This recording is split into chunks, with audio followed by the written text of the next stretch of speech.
Hi, ನಮಸ್ತೆ. Am S Nagaraj, agriculturist. ನಿನ್ನೆ ಮತಗಳನ್ನು ಕದ್ದಿದ್ದಾರೆ ಅಂತ ಇತ್ತೀಚೆಗೆ ಗೊತ್ತಾಗಿದೆ.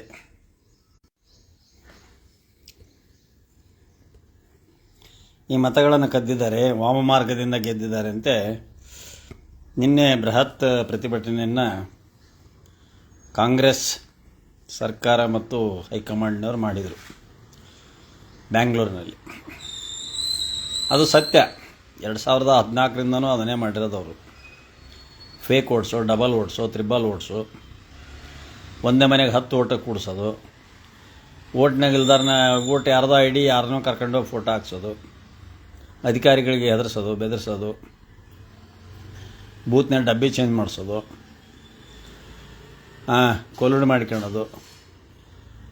ಆಮೇಲೆ ಅಷ್ಟೇ ಯಾಕೆ, ಪಬ್ಲಿಕ್ನ ಮಾಡಿದ್ರಲ್ಲ, 15 ಮಂದಿ ಶಾಸಕರನ್ನ ರಾಜೀನಾಮೆ ಕೊಡಿಸಿ ಈಗ ಆಪರೇಷನ್ ಕಮಲ ಮಾಡಿದ್ರಲ್ಲ, ಪಬ್ಲಿಕ್ನಾಗ ಮಾಡಿದಾರಂದ ಇನ್ನು ಓಟ್ ಕದಿಯೋದು ಯಾವ ದೊಡ್ಡ ಮಾತ್ರಿ? ಹೇಳಿದರೆ ಸಿದ್ದರಾಮಯ್ಯನವ್ರು ಕಳಿಸಿದ್ರು ಅಂತ ಹೇಳ್ತಾರೆ. ಅದು ಕೆಪಾಸಿಟಿ ಇದ್ದಿಲ್ಲ, ಸರ್ಕಾರ ಹಿಡಿದಿಟ್ಗಳ ಕೆಪಾಸಿಟಿ ಆಗಿನ ಮುಖ್ಯಮಂತ್ರಿಗೂ ಇದ್ದಿಲ್ಲ. ಹೋಯಿದ್ರು, ಆಯಿತು ಹೋಯಿತು. ಇವ್ರು ಯಾವಾಗಲೂ ಓಟ್ ಕದ್ಕಂತನೇ ಬಂದಿದ್ದಾರೆ, ವಾಮ ಮಾರ್ಗ ಮಾಡ್ಕೊಂತನೇ ಬಂದಿದ್ದಾರೆ. ಇವ್ರಿಗೆ ಸತ್ಯ, ಶಾಂತಿ, ಅಹಿಂಸೆ, ಸಂವಿಧಾನ, ಕಾನೂನು ಪಾಲನೆ ಇವು 5 ಅಂಶಗಳು ಇವ್ರಿಗೆ ಆಗೋದೇ ಇಲ್ಲ. ಎಲ್ಲ ಗೂಡ್ಸೆ ಸಾವರ್ಕರನ್ನ ಅವ್ರ ಮನೆ ದೇವರು. ಗೂಡ್ಸೆ ಅಂದರೆ ಮುದುಕನ ಕೊಂದನು, ಈ ಗೌರಿ ಲಂಕೇಶ್ ಕೊಲ್ಲರು. ಹೌದಾ? ಹೀಗೆ ಇವರು ಅನ್ಯಾಯ, ಅಕ್ರಮ, ಭಯ, ಭೀತಿ ಹುಡ್ಸ್ಕೊಂತ ಬಂದರು. ಮಾತೆತ್ತಿರಿ ಏನಾರ ಒಂಥರತಿಗೆ ಒಂದು ಧರ್ಮ ತಂದು ಅನಿಸೋದು. ಧರ್ಮ ಯಾವ ಧರ್ಮ? ಧರ್ಮ ಮಾರ್ಗವಾಗಿ ನೀವು ಓಟ್ ಹಾಕ್ಸ್ಕೊಳ್ರಿ. ಸೊ ಆದ್ದರಿಂದ ಇವರು ಬರೇ ಸುಳ್ಳು. ದೇಶದ ಪ್ರಧಾನಿಯಾಗಿರ್ತಕ್ಕಂಥ ಒಬ್ಬ ಮನುಷ್ಯ ಮೋದಿ ಈ ದೇಶಕ್ಕಾಗಿ ತಾನು ಮೊದಲು ಏನೂ ಕೊಡುಗೆ ಕೊಟ್ಟಿಲ್ಲ. ಸ್ವಾತಂತ್ರ್ಯ ಹೋರಾಟದಲ್ಲಿ ಭಾಗವಹಿಸಿಲ್ಲ, ಯಾವ ಇದರಲ್ಲೂ ಭಾಗವಹಿಸಿಲ್ಲ. ಇವ ಅಮಿತ್ ಶಾ ಹೇಳ್ತಾನ ಪಾರ್ಲಿಮೆಂಟ್ನಾಗ, ಸರ್ದಾರ್ ವಲ್ಲಭಭಾಯಿ ಪಟೇಲ್ ಅವರು 60ರಲ್ಲಿ ನಿಧನ ಆದರು ಅಂತ ಹೇಳ್ತಾರೆ.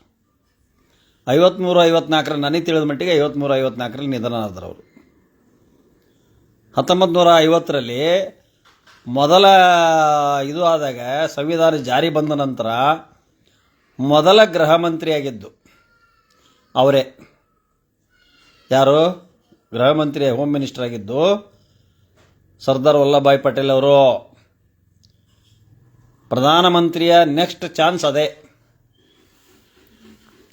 53ರಲ್ಲಿ ಅವರು ಹಾಸಿಗೆ ಹಿಡಿದು ಕಾಯಿಲೆಯಿಂದ, ವಯೋಸಹಜ ಕಾಯಿಲೆಯಿಂದ ತೀರ್ಕೊಂಡ್ರು ಅಂತ ನನಗೆ ಬಂದಿರೋ ಮಾಹಿತಿ ಮತ್ತು ಇತಿಹಾಸ.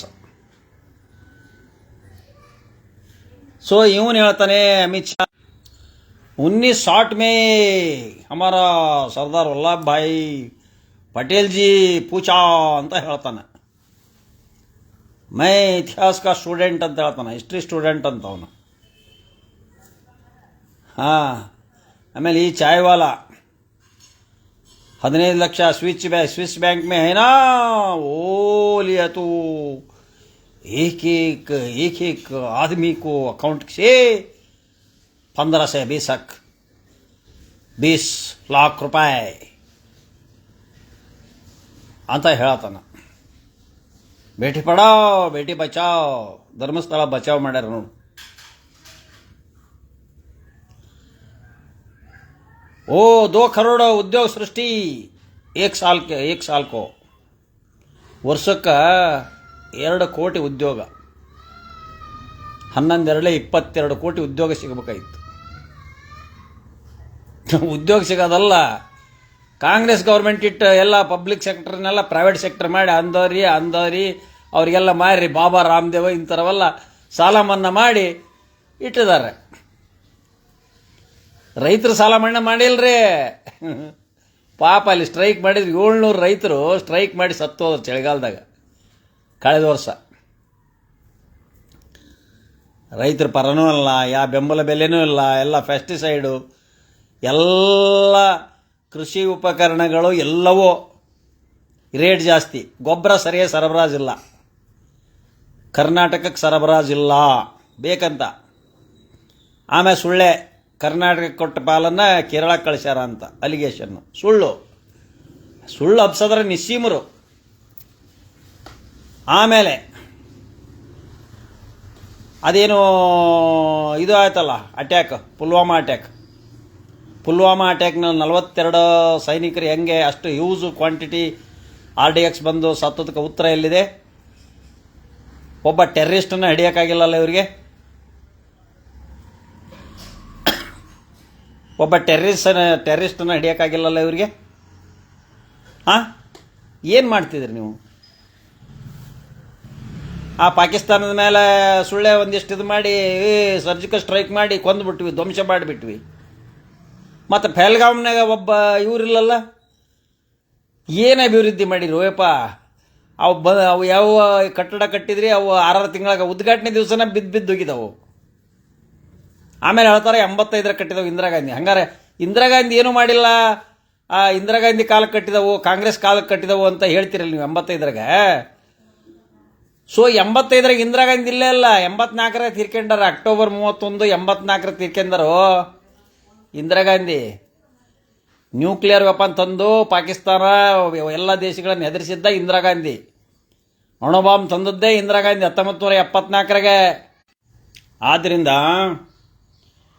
ಈ ಮತಗಳನ್ನು ವಾಮ ಮಾರ್ಗದಿಂದ ಕದ್ದು ಆರಿಸಿ ಬಂದಂಥ ಸುಮಾರು ಸಿದ್ದರಾಮಯ್ಯನವರು ಹೇಳಿದಂಗೆ ಹಲವಾರು ಕಡೆ ಮತ ಗೆದ್ದಿದ್ದಾರೆ. ಸುಮಾರು 80 ಕಡೆ ಸೀಟುಗಳನ್ನು ಈ ರೀತಿ ಮಾಡಿ ಗೆದ್ದಿದ್ದಾರೆ. ಆದ್ದರಿಂದ ಈ ಮೋದಿ ಆಗಲಿ, ಈ ಅಮಿತ್ ಶಾ ಆಗಲಿ, ಇವರೆಲ್ಲ ಟುಸ್ ಪಟಾಕಿ, ಇವರೆಲ್ಲ ರಾಜೀನಾಮೆ ಕೊಟ್ಟು ಹೋಗ್ತಾ ಇರಬೇಕು. ಇಲ್ಲ ಅಂದರೆ ಈ ದೇಶದ ಜನ ಪ್ರಬುದ್ಧರಿದ್ದಾರೆ. ಈ ದೇಶದ ಜನ